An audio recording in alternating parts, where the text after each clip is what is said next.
Las Comisiones Unidas de Justicia y Derechos Humanos del Senado de la República iniciaron los trabajos para la elección o reelección, en su caso, del titular de la Comisión Nacional de los Derechos Humanos para el periodo 2014-2019.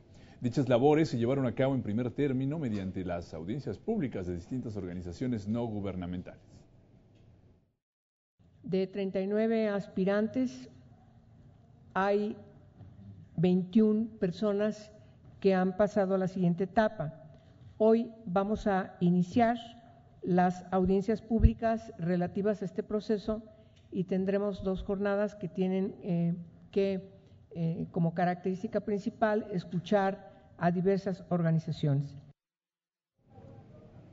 Las organizaciones civiles Alto al Secuestro, Tendiendo Puentes, así como el Centro Jurídico para los Derechos Humanos y el CIDE, manifestaron que la elección de la persona idónea para el cargo no debe ser utilizada políticamente, sino como promotor de la cultura y sociedad garantista de los derechos humanos. Al mismo tiempo, indicaron áreas de oportunidad para mejorar el funcionamiento de la comisión. La Comisión Nacional de los Derechos Humanos no debe ser vista como un botín político o económico. No puede ser una institución activista. Los activistas tenemos un lugar natural, aquí donde estamos, en la sociedad civil. Es lamentable en muchos casos ver cómo personas que no tienen la sensibilidad para ocupar esos cargos están presentes solo porque conocen a un miembro distinguido de un partido político o a un senador o a un diputado. Que antes que discutir quién, deberíamos de discutir para qué. ¿Para qué sirve hoy la Comisión Nacional de Derechos Humanos? Los datos indican que la Comisión ha perdido fuerza política y utilidad social. Suplicamos al Senado que, en cumplimiento de la misma Constitución, elija de manera transparente a una persona que sea independiente al poder político vigente y que, más allá de intereses políticos, lo que lo guíe sea la promoción y la defensa de los derechos humanos. Bueno, representantes de organizaciones por la sociedad civil en defensa de los derechos humanos emitieron críticas al desempeño de la CNDH, así como diversas sugerencias para eficientar el trabajo de esta comisión o de este órgano autónomo.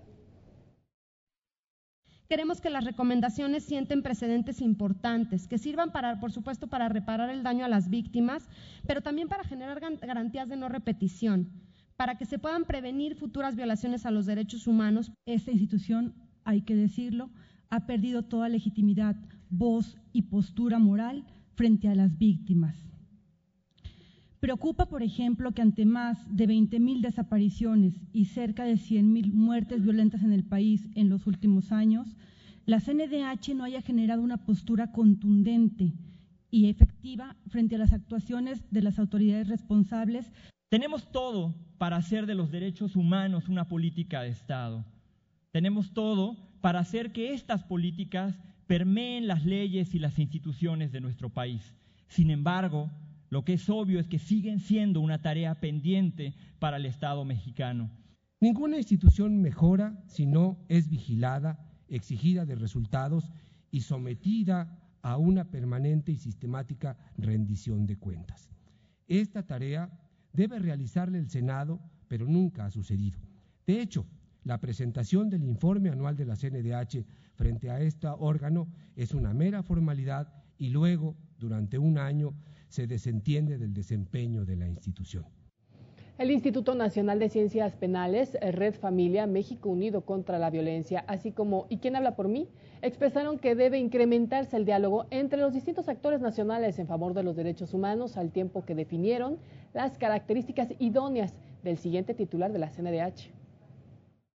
El tema del ombudsman es un tema de autoridad. Autoridad moral es un pleonasmo. O se tiene autoridad moral o se carece por completo de autoridad, de saber socialmente reconocido. Yo creo que a la autoridad de una institución se tiene que colaborar desde las instancias ciudadanas. Necesitamos que el ombudsman tenga la capacidad de atraer hacia sí aquello que verdaderamente se está viendo como una violenta agresión a los derechos humanos y lo tome. Debe ejercer liderazgo nacional entre todos los organismos públicos defensores de los derechos humanos, constituyéndose en eje primordial para materializar las atribuciones constitucionales mediante la promoción de políticas públicas de prevención. Que quien llegue como comisionado o como comisionada a la CNDH se comprometa con los derechos humanos y especialmente con los niños y niñas a través de la creación de la 7ª visitaduría especializada en niños que tanto hemos venido pidiendo. Bueno, por la Red de los Derechos de la Infancia, Juan Martín Pérez García solicitó a los senadores diseñar mecanismos para eficientar las tareas de la CNDH en materia de protección a niñas, niños y adolescentes.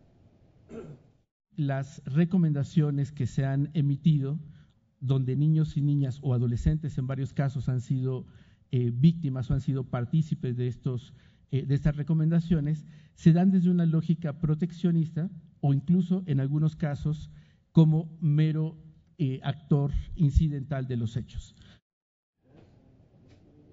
Agotadas las intervenciones de los representantes de la sociedad civil, se dio por terminado el evento y se recordó a los senadores que mañana a las 10 iniciarán las comparecencias de aspirantes a presidir la Comisión Nacional de los Derechos Humanos.